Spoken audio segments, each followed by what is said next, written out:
Tonight's story has the title, A Glass of Fear. Guardian of birth, healer of the sick, comforter of the aged.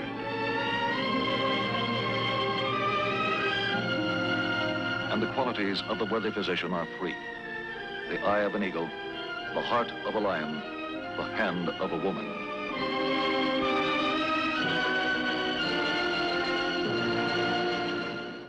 Our actual medical case history tonight concerns the field of mental health. The object in point, a newspaper cartoon. The case in point, the creator of that cartoon, Richard Hopper, age 38, married, no children. Before the war, he was a struggling artist with emphasis on the struggling. While he was in the Navy, he began to draw the adventures of a cartoon sailor named Salty, and Salty changed his life. After his discharge from service, Richard Hopper signed a contract with a national syndicate to distribute his daily cartoon in several hundred newspapers throughout the country. Dick is happily married to an attractive, devoted wife. All in all, he's a very fortunate young man, but Richard Hopper would be the last one in the world to agree.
Hello, Nancy. Williamson didn't get the cartoon. Oh, hi, Marsh. I did the best I could. The deadline. Of course I know today's the deadline. But he wrote me all morning. Well, calm Williamson down. That's what an agent's supposed to do for me, isn't it? What do you mean, am I having trouble thinking this stuff up? Of course not. I knocked this stuff off in minutes. I went out on a limb. Well, it's just that I haven't been feeling well lately. You know how it is. I'm sick. You like them? Hold on, Marsh. I told you the stuff is packaged. It's here. It's ready to go. If you'll get off the phone, I'll call the messenger. Williamson, get the cartoon. Of course I won't forget. Goodbye.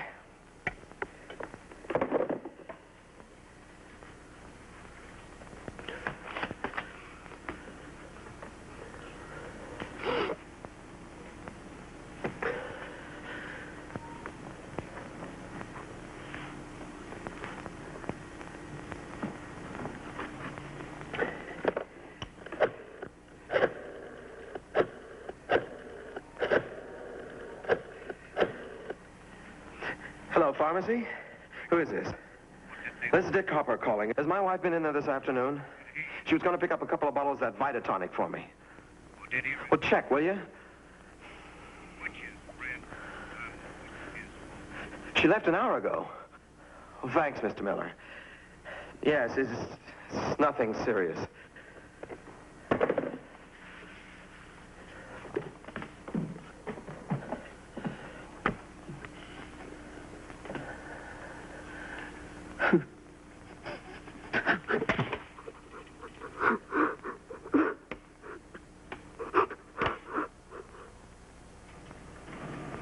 Maybe that will give you an idea, Doctor. The big item this month is Vitotonic. Last month it was called something like Miracle Salts. I used to laugh at him at first. I thought it was funny. It's not funny anymore. Doctor, I'm worried about Dick. I'm really worried. I must say, I don't blame you. About this big emotional outburst, when did that happen? It was just last night. He got up with a pain in his stomach. He hasn't been sleeping well for weeks. He asked me to get him some tonic. Not this, some other kind he's been taking. I got the bottle out of the medicine cabinet. Accidentally, I dropped it in the sink. It broke. The way he stormed in, I could hardly believe it. I've never seen him like that before. All over a bottle of that silly tonic. He got absolutely hysterical. Kidding so, he's even making me jittery. Well, Nancy, I must say that I don't find anything serious in his file. 3 major checkups, a couple of specific complaints, both negative. He was in fine health. Of course, that was only up to a year ago. Kept checking him time and again. Kept telling there was nothing wrong with him. So now he's diagnosing himself. He picks his own diseases. Berger's disease, cancer, leukemia, heart trouble. The specialists all tell him that he's in perfect health, that he keeps on complaining. He's turned into a real hypochondriac. Well, if he is a hypochondriac, it's still an illness, as much as polio or Berger's or any other disease. And even if those aches and pains are caused mentally, they're just as real and just as painful as if the physical cause were there. Well, these things are pretty complex, Nancy, and guessing is no way to approach them. But it sounds like Dick needs psychiatric help. I could never talk him into that. He won't listen to me. Doctor, I wonder if you'd drop by the apartment and talk to him. Dr. Styner. Why should I talk to him? Well, give me one good reason. Why? Dick, please listen to me. I'm through listening to you. I'm not going to see Dr. Styner, and that's that. He doesn't know a thing about my case. I proved that months ago. He doesn't know a thing. Now, just forget it.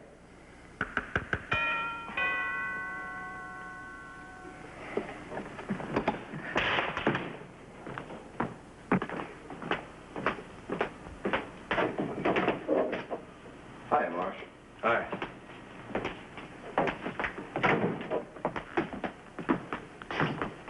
Williamson didn't get the cartoon yesterday afternoon. Sit down, Marsh. He also didn't get it this morning. Can I get you something?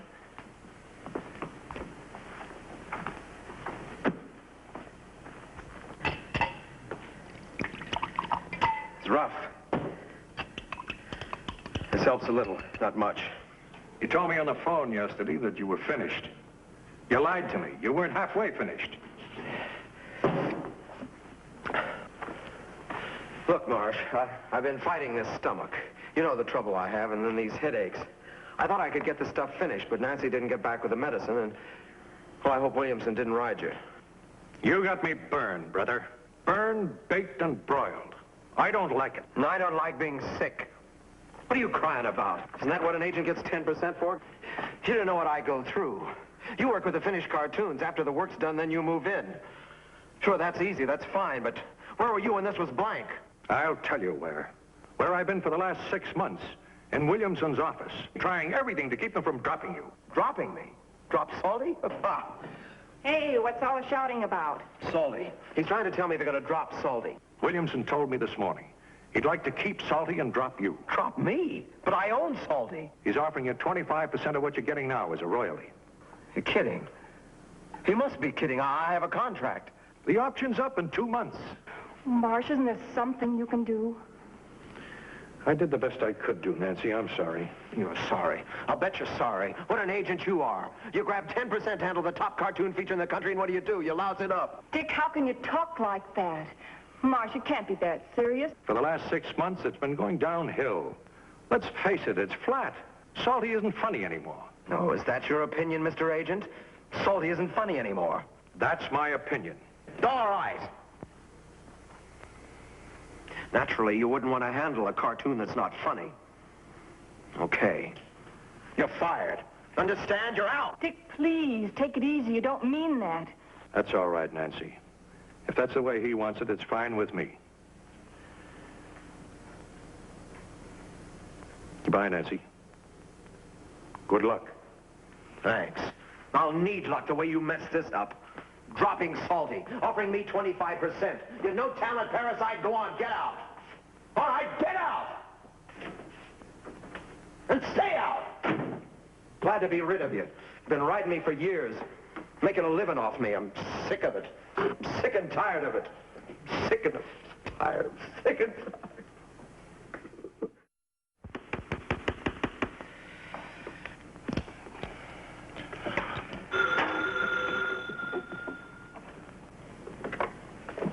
Hello. Oh, hi, Mr. Williamson.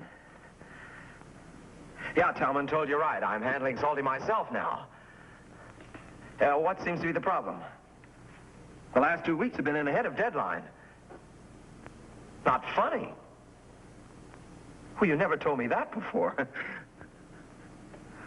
Look, Mr. Williamson, I think I'm a better judge of that than Thursday and Friday?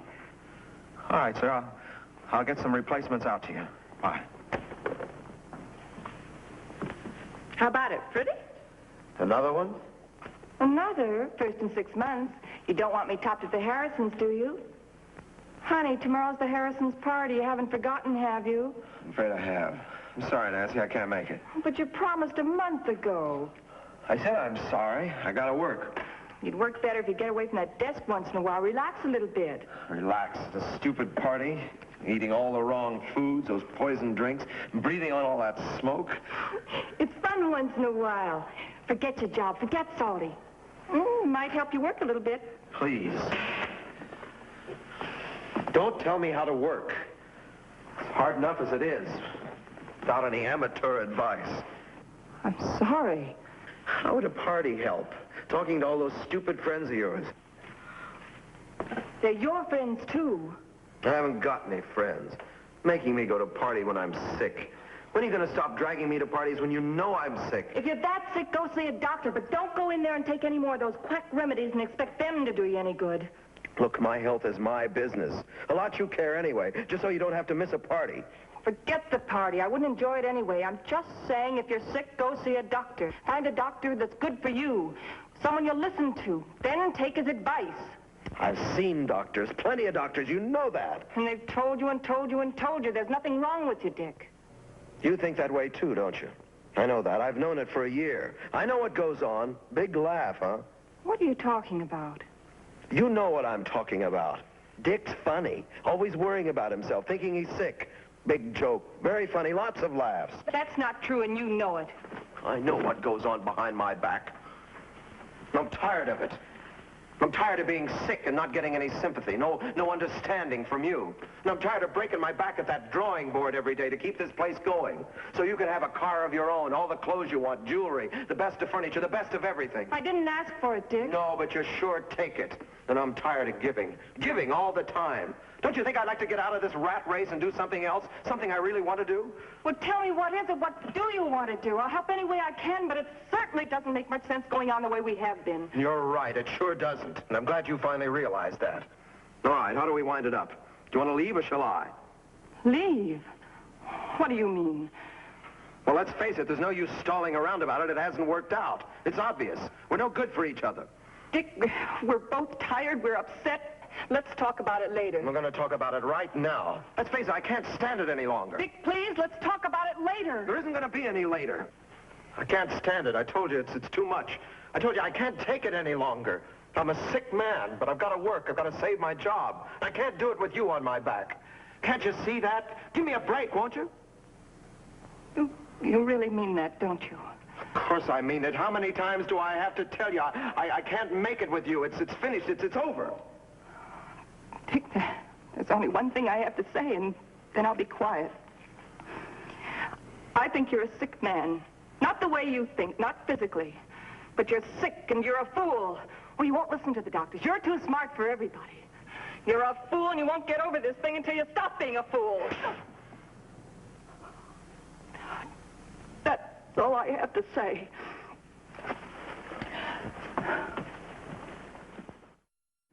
Nancy, you've been married for 8 years. That's a long time. 8 years. You don't just throw it away in a few minutes. It isn't just a few minutes.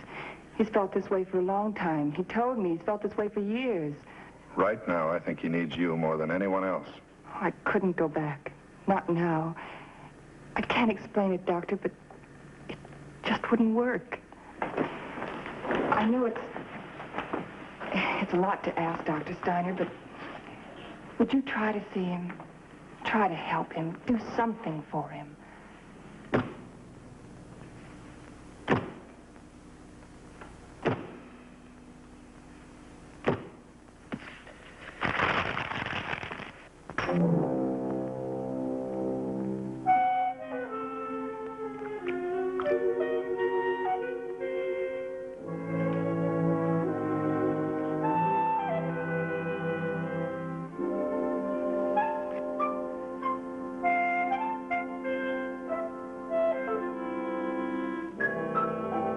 Mr. Hopper, as I told you, I didn't feel we needed these added tests to be sure. But here they are as you requested, the neurologist's X-ray report, the ophthalmologist's report. Mr. Hopper, you don't have the slightest evidence of a brain tumor. No, I suppose my hand isn't stiffening. I don't have these headaches. Well, of course you have, but not from a brain tumor. They're symptoms of a brain tumor. I've studied up on it. They're very positive symptoms. The human mind, Mr. Hopper, is a very intricate machine. It's fully capable of manufacturing certain symptoms of cancer. I can't believe you, Doctor. I know I'm sick. Somewhere, somehow, there's somebody who can help me. I know it. I need help. I'm sick, Doctor. I'm sick.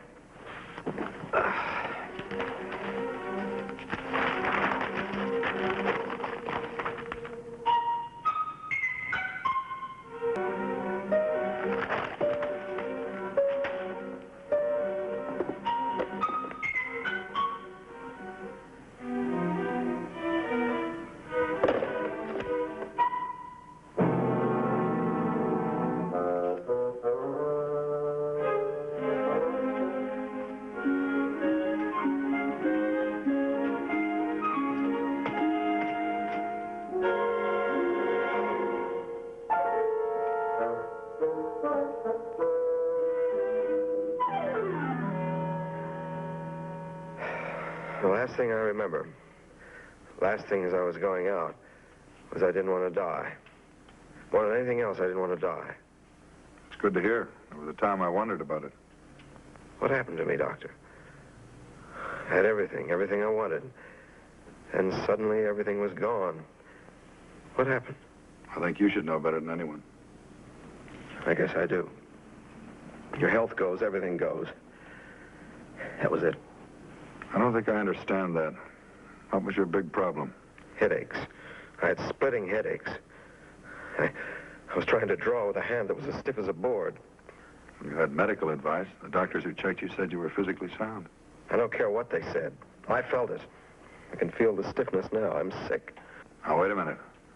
Did anyone ever suggest that the trouble wasn't physical? I felt it.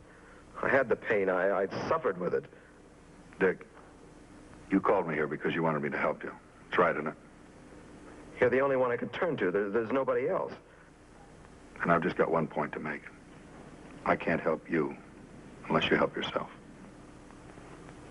My mental condition, that's what you mean, isn't it? They suggested that. Mental help. Doctor, I'm not crazy. My mind's all right. I'm just nervous, that's all. I'm disturbed. Now, you're an intelligent man, and you know that a need for mental help does not mean insanity. Maybe so, maybe not. Even if I need it, I don't know if I could accept it. Without your cooperation, there's not a thing I can do for you. What do you mean by that? You won't help me? Is that what you're getting at? No, it means that I can't help you unless you do cooperate. All right, Doctor. I haven't got anything to lose. I'll try. I promise I'll try. In the initial weeks, the patient was engaged in lengthy discussions of his problems and feelings. It was explained to him that behind most irrational fears of illness, there usually lies a subconscious wish to escape from some frustrating situation or conflict in the patient's life, to resolve such conflicts by a flight into illness. At this point, it became apparent that a psychiatrist would be of great assistance. The patient was referred to such a doctor, James A. McNally, M.D. His consultation with Dr. McNally covered a period of 7.5 months. During this time, Richard Hopper came to understand more clearly why his hypochondriacal fears had taken such different forms. Apparently, Richard Hopper's lifelong ambition had been painting, fine painting. His cartoon work, which had given him prestige, security, and a measure of wealth, had been accidental. But once enjoyed, it was difficult to renounce, even in favor of youthful ideals. Thus faced with a life situation which was growing more and more unbearable, he had sought escape by falling back on the excuse of being sick. The reason for this also became clear. In his childhood, Richard Hopper's parents had been overly strict with him. Sickness was the only excuse they would accept for any failure on his part. So when faced with an intolerable situation in adulthood, he'd unconsciously fallen back on the old childhood formula, the perfect excuse, the only one acceptable to his conscience. As he began to recognize and understand these patterns, Richard Hopper took his first important strides toward recovery. I was beginning to worry about you, Dick. It's been quite a while. Yeah. A long trip through the deep, dark canyons of Richard Hopper's mind. Guess who the culprit was? The one who loused up the machinery? No, I don't. What's your guess? No guess at all. I know, or I'm beginning to know. Oh? Yeah. Here's the culprit. Salty. Well, that's too bad. I always liked Salty. Too bad to see him turn out guilty. You sure he's it? For the most part, anyway. It's funny. A few lines on a piece of paper. You do it day after day after day. 11 years ago. Amazing, isn't it? Salty's brought me a lot. He's cost me a lot. Well, it's just about an even break, wouldn't you say? I guess. Still, he reminds me of a lot. Navy, war years out in the Pacific, all the guys I knew. Salty's come a long way. I was just a kid when I started. The great times. I guess there are always great times when you're a kid, young, full of ideas. And how about when you're not a kid anymore? When you have to grow up whether you want to or not. How about that? Yeah, how about that? Look, Doctor, I want to be an artist. I mean a serious artist. I finally got around to admitting it, even to myself. You decided what you're going to do about it? I think so. I'm going to sell Salty down the river for 25%. Then I'm going to go to work. I'm going to move out of my apartment into something smaller. Sounds like a pretty fair idea. You really think so, Doctor? You don't think I'm throwing Salty away, wasting him? Salty's had his inning. He's lived long enough. I think it's your turn now.